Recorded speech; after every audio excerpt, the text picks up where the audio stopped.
प्रभु में मेरे प्रिय मित्रों, जय मसीह की। आशा करते हो कि आप स्वस्थ हैं, आप मस्त हैं, आप प्रभु के कार्य में व्यस्त हैं। यहाँ पर हम उत्पत्ति की किताब और उसकी 9 अध्याय और उसके 8 पद में आ गए हैं और 8 पद से हम कुछ बातों को सीखेंगे। तो इस वीडियो को आप अंत तक जरूर देखिएगा। फिर परमेश्वर ने नूह और उसके पुत्रों से कहा, सुनो, मैं तुम्हारे साथ और तुम्हारे पश्चात जो तुम्हारा वंश होगा उसके साथ भी वाचा बांधता हूं। प्रियो, परमेश्वर के द्वारा बचाए गए नूह और उसके पुत्रों के साथ परमेश्वर की वाचा बांधी जाती है।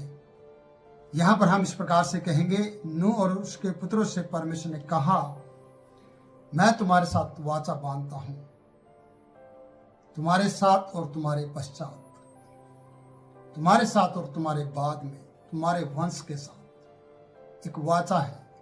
प्रियो, कितनी बड़ी बात है कि परमेश्वर आगे की भी, आपकी ही नहीं, आपकी पीढ़ी की और आपके वंश की बात करता है और आपको और आपके आशीर्वाद को जो आपको मिला है वो आपकी पीढ़ी को भी मिलने की बात करता है। प्रियो, आपके द्वारा परमेश्वर की आराधना करना, जो परमेश्वर की आराधना और जो परमेश्वर की वेदी पर भेंट चढ़ाई गई नूह के द्वारा, वो आशीषों में बदलाई। वो श्रापों की जगह वाचा में बदल गई, आशीष में बदल गई। फूल और आहार का प्रबंध किया गया, फूलने और बढ़ने के लिए और फलने के लिए आशीर्वाद मिल गया। और यहाँ लिखा है, फिर परमेश्वर ने नूह और उसके पुत्रों से कहा, सुनो, मैं तुम्हारे साथ और तुम्हारे पश्चात जो तुम्हारा वंश होगा उनके साथ भी वाचा बांधता हूं, तुम्हारे साथ भी और उनके साथ भी। समझना मेरी बात को, मैं क्या कहना चाहता हूँ कि भला परमेश्वर, सर्वशक्तिमान परमेश्वर आपके साथ भी और आपके आने वाली पीढ़ी के साथ भी, और आपके साथ भी और आपके पश्चात भी। क्या है?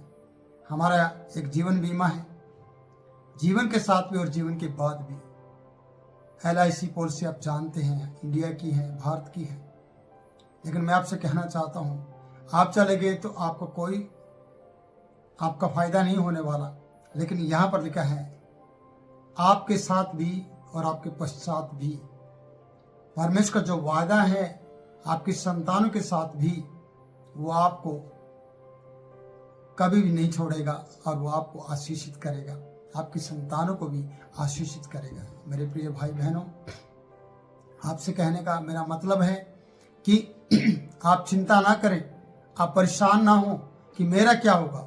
मैं आपसे कहना चाहता हूं कि आपके साथ परमेश्वर की वाचा जो बांधी गई है वो आपके पश्चात भी, आपकी पीढ़ियों के साथ, आपके वंश के साथ बांधी गई है। इसलिए वचन बता रहा है, और सब जीवित प्राणियों से भी जो तुम्हारे संग हैं, क्या पक्षी, क्या घरेलू पशु, क्या पृथ्वी पे सब बनेले पशु और पृथ्वी के सब जितने जीव जंतु जहाँ से निकले हैं, जितने भी जहाँ से प्राणी निकले हैं, सबका नाम बताया गया है, उनकी प्रजातियां बताई गई हैं, निकले हैं उनके साथ भी। और मैं तुम्हारे साथ अपनी यह वाचा बांधता हूँ कि सब प्राणी फिर जल प्रलय से नष्ट ना होंगे। सोचने वाली बात है कि जिस तरीके से परमेश्वर ने इन्हें नष्ट किया था, जो नष्ट हो चुके थे, अब इनके साथ वाचा है कि फिर से मैं कभी जल प्रलय के द्वारा तुम्हें नष्ट नहीं करूंगा। ये मेरा वादा है। इसलिए फिर परमेश्वर ने कहा, जो वाचा मैं तुम्हारे साथ और जितने जीवित प्राणी तुम्हारे संग हैं उन सब के साथ भी युग युग की पीढ़ियों के लिए बांधता हूं, और यह चिन्ह होगा। परमेश्वर ने वाचा बांधी, परमेश्वर ने वादा किया, परमेश्वर ने चिन्ह ठहराया। और चिन्ह क्या है? मैंने बादल में अपना धनुष रखा है, मैंने बादल में अपना धनुष रखा है। प्रियो, एक धनुष, जब इंद्रधनुष आप बोलते हैं जिसे, है ना, आपने देखा होगा, बचपन में सुना होगा, पर वो परमेश्वर की ओर से ठहराया गया है। वो धनुष है। आप किसी और का नाम ले रहे हैं, वो सही नहीं है, पर परमेश्वर की ओर से ठहराया गया एक चिन्ह है नूह और उसके वंश के लिए और आज मेरे और आपके लिए। इसलिए लिखा है, वह मेरे और पृथ्वी के बीच में वाचा का चिन्ह होगा। मेरे और पृथ्वी के बीच में वाचा का चिन्ह होगा। ये परमेश्वर के द्वारा ठहराया गया चिन्ह है धनुष, जिसे हम रेनबो कहते हैं। जिसे हम रंग बिरंगा उसे देखते हैं, और उसको देखते ही बच्चा भी और हम भी और हमारे बुजुर्ग ने हमें बताया है कि वो देखो अब बारिश नहीं होगी, बारिश होने पर, ज़्यादा बारिश होने पर वो दिखाई देता है, क्योंकि परमेश्वर ने आपके साथ वादा किया है, वाचा बांधी है, आपके साथ भी और आपके पश्चात भी। परमेश्वर का जो वायदा है वो बंधा हुआ है, उसकी वाचा बंधी हुई है, वो आपको नष्ट नहीं करना चाहता है। इसलिए लिखा है, पृथ्वी पर, जब मैं पृथ्वी पर बादल फैलाऊं तब बादल में धनुष दिखाई देगा। जब बादल फैले होंगे और जब इस तरीके से वर्षा होने के बाद सब बातें होंगी, तब वो धनुष दिखाई देगा। लिखा है, तब मेरी जो वाचा तुम्हारे और सब जीवित प्राणी, शरीरधारी प्राणी के साथ बंधी है, उसको मैं स्मरण करूंगा। तब ऐसा जल प्रलय फिर ना होगा जिससे सब प्राणियों का विनाश हो।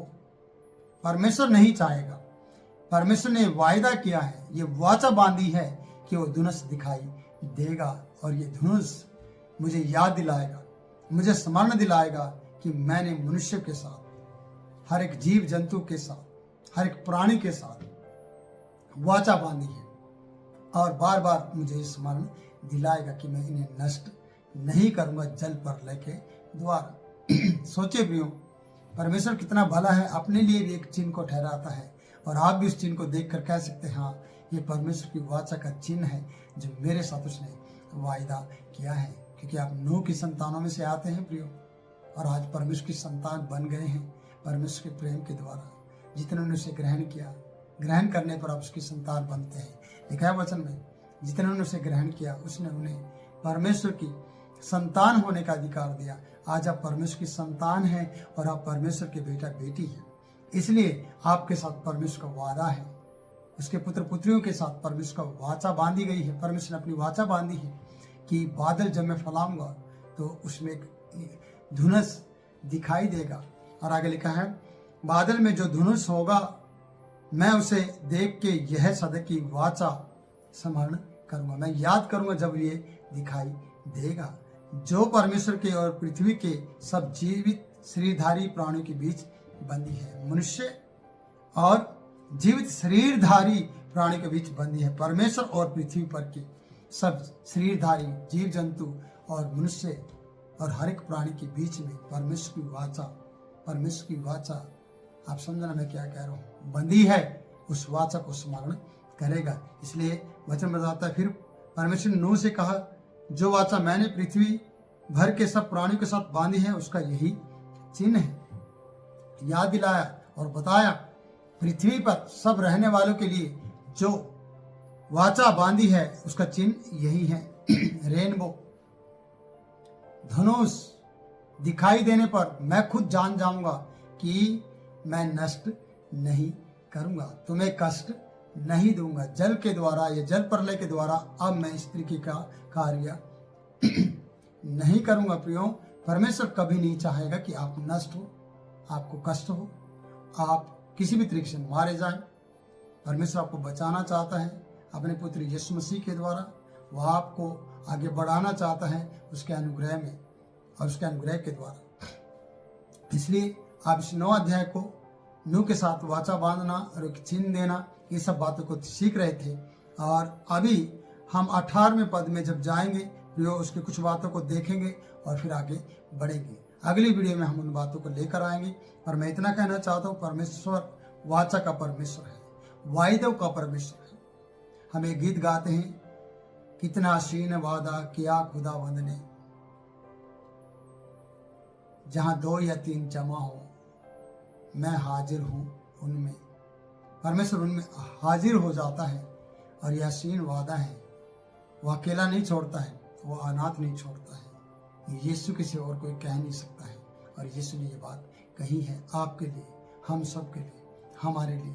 तो प्रियो, वाचा का परमेश्वर को कभी भी आप उसे भूलें ना, याद रखें, उसके साथ वाचा आप भी बांधें कि परमेश्वर, मैं भी आपको क्रोध और रिस नहीं दिलाऊंगा जिसके कारण से मैं और मेरा घराना बर्बाद हो या नाश हो या नष्ट हो। इसलिए आपको पवित्रता के साथ जीवन जीना होगा और परमेश्वर के साथ सही रीति से चलना होगा, जिसके कारण से परमेश्वर आपकी हर एक जरूरत को पूरा करे और परमेश्वर आपके साथ हमेशा बना रहे।